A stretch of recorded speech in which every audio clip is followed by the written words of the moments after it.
3,000피 시대, 주식을 하고 또 할 수밖에 없는 사람들의 이야기 스탁 사피엔스 보고서. 오늘은 그 마지막 시간입니다. 동학개미로 대표되는 개인 투자자들이 한국 증시 새 역사를 썼다는 사실은 누구도 부정할 수 없을 겁니다. 그러나 유례없는 강세장이 지나가는 바람에 그치지 않으려면 바로 이 개인 투자자들이 증시에 오래 머물러야 하고 또 주식을 하면 돈을 번다는 인식이 자리 잡힐 수 있도록 시장에 대한 신뢰가 높아져야 한다는 지적입니다. 방서우 기자입니다. 8대2. 10년 전이나 지금이나 여전한 부동산 위주의 자산 쏠림을 설명하는 숫자입니다. 금융자산으로 범위를 좁혀보면 지난해 동학개미운동으로 주식 비중이 늘었다고는 하지만 여전히 20%를 밑돌고 결국 전체 자산 중에서 주식 투자 비중은 5%가 채 안 되는 셈입니다. 시중의 유동성은 넘쳐나는데 어째서 사람들은 선뜻 주식 투자에 나서지 못하는 걸까?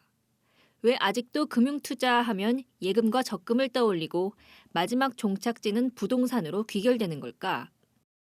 2007년부터 작년까지 13년간 주요 국가들이 2배에서 6배까지 올랐는데요. 우리나라는 제자리 걸음만 했습니다. 그 기간 동안에 개인 투자자 피해가 엄청났는데 그 때문에 주식하면 망한다, 주식은 도박이다 라는 인식이 팽배해졌습니다. 전문가들은 이처럼 투자자들이 느껴온 불안감이 깨져야만 진정한 3,000피 시대를 맞이할 수 있다고 입을 모읍니다. 주식 투자가 더 이상 한탕을 노린 도박이 아닌 장기적인 재테크 수단으로 자리 잡기 위한 기반 마련이 시급하다는 겁니다.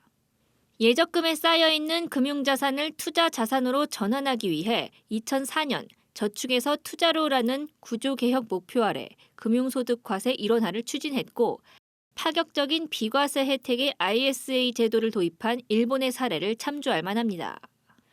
우리나라는 2016년 한국형 ISA를 도입했지만 이를 통한 주식 투자는 최근 들어서야 가능해졌습니다. 우리는 19세 이상 그리고 15세 이상부터 19세 미만까지는 소득이 있어야지 가입이 가능하거든요. 근데 해외 같은 경우에는 소득이 없더라도 주니어들도 가입할 수 있는, 자기가 하나의 절세 계좌를 평생 동안 갖고 갈 수 있는 개념으로 해서 투자할 수 있게끔. 물론 세제 혜택만 가지고는 투자자들을 시장에 붙잡아 둘 수는 없습니다. 증시 자체의 체질 개선이 전제돼야 한다는 지적입니다. 코스피의 ROE만 보시더라도, 자기자본 이익률만 보시더라도 그나마 올해 개선이 된다 하더라도 아직은 한 자릿수거든요. 10% 중반이라든지 그 이상으로 올라가야 되고요. 그러려면 조금 더 부가가치가 있는 산업으로 혹은 그런 기업들이 조금 더 약진을 해줘야죠. 과거에 비하면 산업의 고도화가 진행됐지만 그런 기업들이 앞으로 얼마나 많은 부가가치를 창출할 수 있느냐에 달렸다는 겁니다. 여기에 기업들의 미흡한 주주 친화 경영도 대표적인 코리아 디스카운트 요인으로 꼽힙니다. 실제로 코스피 배당 수익률은 1%에 그치며 영국, 대만, 독일, 홍콩, S&P 500, 일본에 비해 현저히 낮습니다. 주가라는 거는 우리가 싼데 왜 못 올라갔을까 본다면 내가 주주가 돼도 주주에 대한 제대로 대우를 못 받았다. 한국이 가족 경영의 형태가 우리 디스카운트 해왔다. 현재 글로벌 대세로 자리 잡은 ESG 투자의 경우 기업에만 맡길 것이 아니라 정부의 꾸준한 정책과 지원도 절실하다는 분석입니다. 유니레버나 파타고니아 등 적극적인 ESG 활동이 재무적 성과로 이어진다는 것을 보여주는 사례가 많아질수록 확실한 유인책이 될 수 있기 때문입니다. 수급적인 측면에서 글로벌 투자 자금이 지속적으로 유입될 수 있도록 공매도를 비롯한 자본시장 정책을 정치 논리보다는 글로벌 표준을 따르는 방식으로 설계하고 MSCI 선진국 지수 편입 등의 노력을 지속해야 한다는 목소리도 나옵니다. 코스피가 MSCI 선진국 지수에 편입되면 60조 원가량의 외국인 자금이 유입될 것으로 기대됩니다. 제가 예를 들어서 100만 원을 투자하는데 2년을 투자를 해요.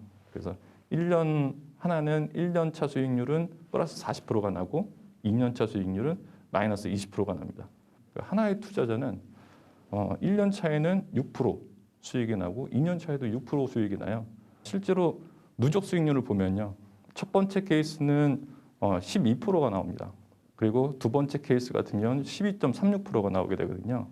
그게 복리 효과 때문에 그렇습니다. 1년이 아니라 이제 이거를 장기적으로 더 갖고 가게 된다면 그 수익률은 더 벌어질 거고요.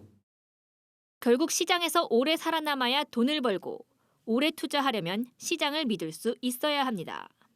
과연 우리 증시는 몇 점짜리 시장일까요? 한국경제TV 방서호입니다.